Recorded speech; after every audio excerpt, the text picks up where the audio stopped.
Mes chers compatriotes et ma chère Simone, je vous offre ce midi une tranche de pain de campagne anecdotique. Voyons de plus près.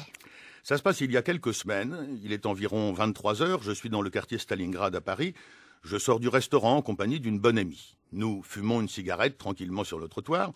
Soudain, un homme d'une petite trentaine d'années m'aborde brutalement en me tutoyant sans vergogne et me demande « Tu peux me passer ton téléphone, j'ai besoin de passer un appel très important ».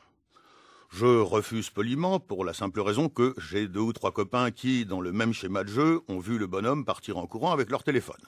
Mais pour compenser ce refus légitime, je dis simplement une cigarette si tu veux, pas de problème.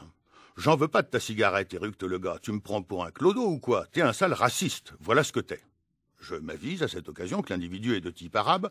Ce n'est pas la première chose que j'avais remarquée, mais maintenant qu'il me traite de raciste, je suis bien obligé de constater l'évidence. Et le gars en remet une couche, tu peux te la mettre dans le cul, ta cigarette, enculé de raciste. Agacé par la réitération de cette accusation, un brin opportuniste, j'adresse à l'agresseur un regard qui dit « Je ne dois pas être si raciste que ça », regard à l'appui duquel, d'un petit mouvement du menton, je lui fais observer que la femme qui m'accompagne est noire, très très noire, en plus d'être très belle. C'est là que l'agresseur, loin de se radoucir, me lance cette phrase historique « Et en plus tu baises nos femmes ». Voilà, je vous passe la fin de l'incident. À force de diplomatie, j'ai fini par me débarrasser du bonhomme. J'en ai été quitte pour une bonne dose de stress et d'humiliation. Il n'y a pas mort d'homme. Non, c'est sûr, il n'y a pas mort d'homme. Mais à présent, inversons les rôles pour voir. Et en public, pour mieux me faire comprendre. Je suis sur un plateau de télévision. Il y a un noir parmi les intervenants. Je le prends à partie à un moment donné, en le tutoyant d'emblée. Et je lui dis « T'es français, mais t'aimes pas la France parce que t'es raciste ». Le gars me répond aimablement « Je dois pas être si raciste que ça, je suis marié à une femme blanche ». Et je rétorque, superbe et triomphant « Eh ben bravo, en plus tu baises nos femmes ». Je vous laisse imaginer les réactions. Tollé général, je suis pénalement fautif, je risque une très grosse amende et même la prison, ce qui me semble assez logique du reste. Oui, mais alors, vous trouviez que je m'emballais tout à l'heure.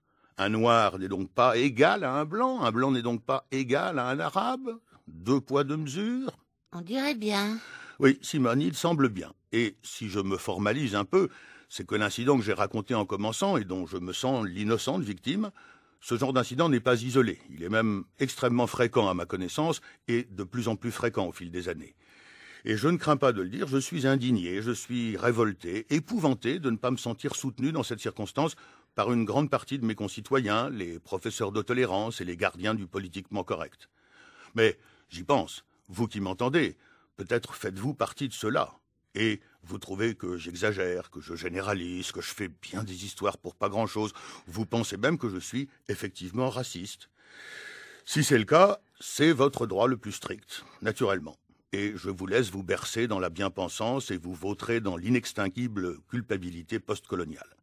Mais si au premier tour de la présidentielle, s'appuyant avec opportunisme sur le ressort de l'exaspération, tel ou tel candidat des extrêmes fait 30%, il ne faudra pas venir me pleurer dans les bottes.